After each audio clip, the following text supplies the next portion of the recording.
ഇന്ന് ഉച്ചയ്ക്ക് 1:30 ചാർട്ട് തയ്യാറാക്കിയതാണ് ഇത് മുണ്ടൈൻ അസ്ട്രോളജി പ്രകാരം. അപ്പോഴത്തെ ലഗ്നം കർക്കിടക ലഗ്നമാണ്. അവിടെ നീചകുജനുണ്ട്. ചന്ദ്രൻ മകരൻ രാശിയിലാണ്. മകരൻ രാശിയെ പ്രതിനിധീകരിക്കുന്ന രാജ്യങ്ങളുടെ ലിസ്റ്റ് നേരത്തെ തന്നിട്ടുണ്ട്. അതിൽ നമ്മുടെ ഇന്ത്യയുമുണ്ട്. ആ രാശിയിൽ പറഞ്ഞിട്ടേക്കുന്ന രാജ്യങ്ങളൊന്ന് നോക്കിക്കോണേ. ഇപ്പോൾ ഇന്ന് ഉച്ചയ്ക്ക് നടന്ന ആ സംഭവത്തെക്കുറിച്ച് തന്നെയാണ് ഈ വീഡിയോ ഇടുന്നത്. അത്രയും ദുഃഖകരമായ ഒരു സംഭവമാണ് ഉണ്ടായത്. വിനാശകാലെ വിപരീത ബുദ്ധി, അങ്ങനെയാണ് നമുക്ക് തോന്നുക. ഇന്ന് ഉച്ചയ്ക്കുണ്ടായ സംഭവത്തെക്കുറിച്ചാണ് ഭീകരാക്രമണം, അത് നിരപരാധികൾ എങ്ങനെയൊക്കെയാണ് അതെന്നൊക്കെ നമ്മൾ വീഡിയോ കണ്ടു, നല്ലതുപോലെ കണ്ടു. അതിനെക്കുറിച്ച് തന്നെയാണ് ഈ പറയുന്നത്. മതവും ജാതിയും നമ്മൾ നോക്കണ്ട, എല്ലാ ജാതിയിലും മതത്തിലും ഒക്കെ അങ്ങനെയൊക്കെയുള്ള പ്രശ്നങ്ങളുണ്ട്. പക്ഷെ ഇപ്പോൾ ഏറ്റവും കൂടുതൽ പ്രശ്നങ്ങൾ അഭിമുഖീകരിക്കേണ്ടി വരിക രാഹുവും കേതുവുമായി ബന്ധപ്പെട്ട ആളുകളും സ്ഥലങ്ങളും ആയിരിക്കും. അവ ഇപ്പോൾ പൂർണ്ണമായും ശനിയുടെ അധീനതയിലാണ് വന്നിരിക്കുന്നത്. ശനിക്ക് ഡിഗ്രി ബലം കുറവാണെങ്കിൽ പോലും ശനി സ്ട്രോങ് ആണ്. ഈ ചാർട്ടിൽ നോക്കുമ്പോഴറിയാം 4 ഗ്രഹങ്ങൾ ഇപ്പോൾ ഉള്ളത്. പിന്നെ ചന്ദ്രന് വരുമ്പോൾ 5 5 ഗ്രഹങ്ങളും പിന്നെ കേതുവും ഈ ഉഭയരാശികളെല്ലാം വീക്ഷിച്ചുകൊണ്ടിരിക്കുകയാണ്. അപ്പോൾ മീനവുമായി ബന്ധപ്പെട്ട രാജ്യങ്ങൾ, മിഥുനുമായി ബന്ധപ്പെട്ട രാജ്യങ്ങൾ, കന്നിയുമായി ബന്ധപ്പെട്ട രാജ്യങ്ങൾ, ധനുവുമായി ബന്ധപ്പെട്ട രാജ്യങ്ങളും കൂടി സൂക്ഷിക്കണം.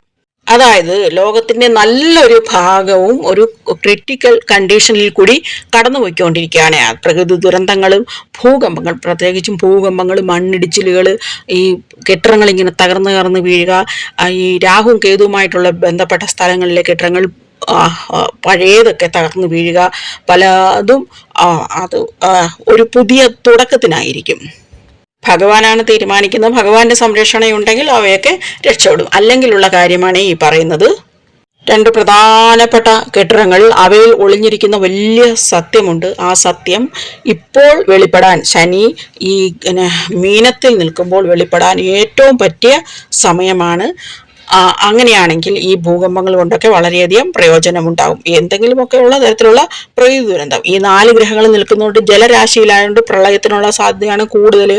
പിന്നെ ഇതിനും ഒക്കെ ഈ വായുരാശി ആയതുകൊണ്ട് ആ പ്രളയത്തോടൊപ്പം തന്നെ കൊടുങ്കാറ്റുകൾ പ്രതീക്ഷിക്കാം, വലിയ കൊടുങ്കാറ്റുകൾ. ഇനിയിപ്പോൾ ഇങ്ങോട്ട് നോക്കിയേ, ഈ ചന്ദ്രൻ കുജന് നേരെ വരും അടുത്ത് തന്നെ, ഈ കാണിച്ചിരിക്കുന്നത് പോലെ. അപ്പോൾ ഇവിടെ രാശി ദൃഷ്ടിയുമുണ്ട്, പിന്നെ കുജന്റെ സ്പെഷ്യൽ ദൃഷ്ടിയുമുണ്ട്. ഇങ്ങനെ വരുമ്പോൾ വളരെ സ്ട്രോങ് ആയിട്ടുള്ള ഭൂചലങ്ങൾ നമുക്ക് പ്രതീക്ഷിക്കാം. പിന്നെ വോൾക്കാനിക് എഫക്റ്റ് ഒക്കെ ഉള്ള രാജ്യങ്ങളാണെങ്കിൽ അവിടെ തന്നെ അതും പ്രതീക്ഷിക്കാം. വലിയ തീപിടുത്തങ്ങൾ, അതുപോലെ വലിയ വിഷബാധകൾ പോലെയുള്ള കാര്യങ്ങൾ, വലിയ ഭീകരാക്രമണങ്ങൾ ഇപ്പോൾ നടന്നു കഴിഞ്ഞില്ലയോ, അതുപോലെയൊക്കെയുള്ള കാര്യങ്ങൾ ഒക്കെയാണ് പ്രതീക്ഷിക്കുന്നത്. ഈ ചന്ദ്രൻ ഈ കുജന്റെ നേരെ വന്നിട്ട്, ചന്ദ്രൻ നിൽക്കുന്നത് ശനി രാശിയിലാണ്. അപ്പോൾ ഒരു വിഷയോഗത്തിന്റെ പോലെ ഒരു എഫക്റ്റാണ് ഉള്ളത്. ഇവിടെ നമ്മൾ സ്ട്രോങ് ആയിട്ട് പറയാത്ത എന്താണെന്ന് വെച്ചാൽ, എപ്പോഴും ശനി ദൃഷ്ടിയിൽ കുജൻ വരുമ്പോൾ, അല്ലെങ്കിൽ കുജൻ ദൃഷ്ടിയിൽ ശനി വരുമ്പോഴാണ് അങ്ങനെയൊക്കെ സംഭവിക്കുന്നത്. പക്ഷെ ഇവിടെ അതില്ല. അതുകൊണ്ടാണ് നമ്മൾ സ്ട്രോങ് ആയിട്ട് പറയാത്തത്. എന്നാലും നിരനിരയായ ഭൂകമ്പങ്ങൾ തന്നെ നമ്മൾ പ്രതീക്ഷിക്കുന്നു. ഇനിയിപ്പോൾ ചന്ദ്രൻ രാശി മാറിയിട്ട് ഈ ഒരൊറ്റ 6-7 ദിവസത്തെ കാര്യമാണ് ഈ പറയുന്നത്. അതായത് നക്ഷത്രങ്ങൾ വെച്ച് പറയുകയാണെങ്കിൽ അടുത്ത അശ്വതി വരുന്നത് വരെ, അല്ലെങ്കിൽ ഭരണി വരുന്നത് വരെയുള്ള കാര്യമാണ് നമ്മൾ പറയുന്നത്. ഈ ചാർട്ടിൽ നോക്കിയാൽ അറിയാം, കറക്റ്റായിട്ട് ആ ലഗ്നത്തിന്റെയും കുജന്റെയും 7-ൽ ചന്ദ്രൻ വന്നു. അതിലും വലിയ പ്രധാനപ്പെട്ട ഒരു കാര്യം നടന്നതെന്ന് പറഞ്ഞാൽ, തിരുവോണത്തിൽ നിന്നും അവിട്ടത്തിലോട്ട്, അതായത് ചന്ദ്രന്റെ നക്ഷത്രത്തിൽ നിന്നും കുജന്റെ നക്ഷത്രത്തിലോട്ട് ചന്ദ്രൻ മാറിയപ്പോഴാണ് ഈ സംഭവം ഉണ്ടായത്. അപ്പോൾ മകരൻ രാശിക്ക് പറഞ്ഞിരിക്കുന്ന രാജ്യങ്ങൾ ഞാൻ ഇപ്പോൾ പറയുന്നതല്ല, നേരത്തെ നമ്മൾ മുണ്ടൈൻ അസ്ട്രോളജിയിൽ ഓരോ രാജ്യങ്ങളും പറഞ്ഞപ്പോൾ ഈ മകരമാണ് നമ്മുടെ ഇന്ത്യക്ക് പറഞ്ഞിരിക്കുന്ന രാശി. അവിടോട്ടാണ് ഇപ്പോൾ കുജന്റെ ദൃഷ്ടി ഉള്ളത്. അതും നീച കുജന്റെ ദൃഷ്ടിയാണ്. നല്ല കുജന്റെ ദൃഷ്ടിയാണെങ്കിൽ അത്രയും വലിയ പ്രശ്നമല്ല. നീച കുജന്റെ ദൃഷ്ടിയാകുമ്പോഴാണ് വളരെയധികം പ്രശ്നം. ഇതിൽ ഉൾപ്പെട്ടവരെന്ന് പറയുന്നത് ഈ കുജനുമായി ബന്ധപ്പെട്ടവരും, അത് ട്രാവലേഴ്സ്, അത് അങ്ങനെയൊക്കെ നമുക്ക് കുജനുമായിട്ടും ചന്ദ്രനുമായിട്ടും ബന്ധപ്പെടുത്താവരെ. അപ്പോൾ ഡിഫൻസിലുള്ളവരെല്ലാം കുജനുമായിട്ടാണ് നമ്മൾ ബന്ധപ്പെടുത്താറ്. ആരോഗ്യരംഗത്തുള്ളവരെയും നമ്മൾ അങ്ങനെയാണ് ബന്ധപ്പെടുത്താറ്. ഇനി ഈ കുംഭൻ രാശിക്ക് പറഞ്ഞിരിക്കുന്ന രാജ്യങ്ങൾ എളുപ്പം ഒന്ന് പറയുകയാണ്. നേരത്തെ പറഞ്ഞിട്ടുള്ളതാണ്. അറേബ്യ, പേർഷ്യ, റഷ്യ, പിന്നെ പോളണ്ട്, ടർക്കി, സ്വീഡൻ. പേർഷ്യൻ രാജ്യങ്ങൾ, അറേബ്യൻ രാജ്യങ്ങൾ, അത് പറഞ്ഞല്ലോ, അത് നേരത്തെ പറഞ്ഞിട്ടുണ്ട്. അതൊന്നും കൂടെ നോക്കിക്കോണേ. എല്ലാം ഇപ്പോൾ പറയാൻ പറ്റുകയില്ല. മെക്സിക്കോ ഇവയാണ്. അപ്പോൾ അതുമായിട്ട് ബന്ധപ്പെട്ട രാജ്യങ്ങളിൽ എന്തൊക്കെ സംഭവിക്കുന്നു ഈ അടുത്ത 3 ദിവസങ്ങളിൽ നിന്ന് നമ്മളൊന്ന് ശ്രദ്ധിച്ചുകൊള്ളണം. എന്തിനാണ് ഇത് വീണ്ടും പറയുന്നതെന്ന് വെച്ചാൽ, കറക്റ്റ് ഡേറ്റ് വെച്ച് പറയുന്നതെന്ന് വെച്ചാൽ, നമ്മൾ ബഹുദൂരം മുന്നോട്ട് പോകാനുണ്ടേ.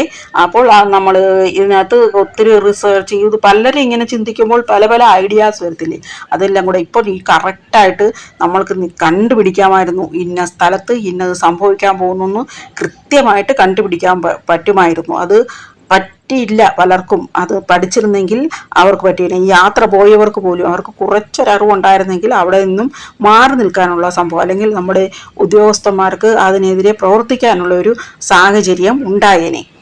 നമ്മളൊരു കാര്യം ഓർക്കണം, ബുധൻ നീചത്തിൽ പോയിട്ട് രാഹുവിൻ്റെ ദൃഷ്ടിയിൽ വന്നപ്പോഴേക്ക് പിന്നെയും ആ ധനു രാശിയിലും വൃശ്ചിക രാശിയിലും നിന്നപ്പോഴുള്ള അതേ സംഭവങ്ങൾ അതേപോലെ ഉണ്ടാകുന്നുണ്ട്, നിയന്ത്രണം വിട്ടുള്ള കാര്യങ്ങളൊക്കെ.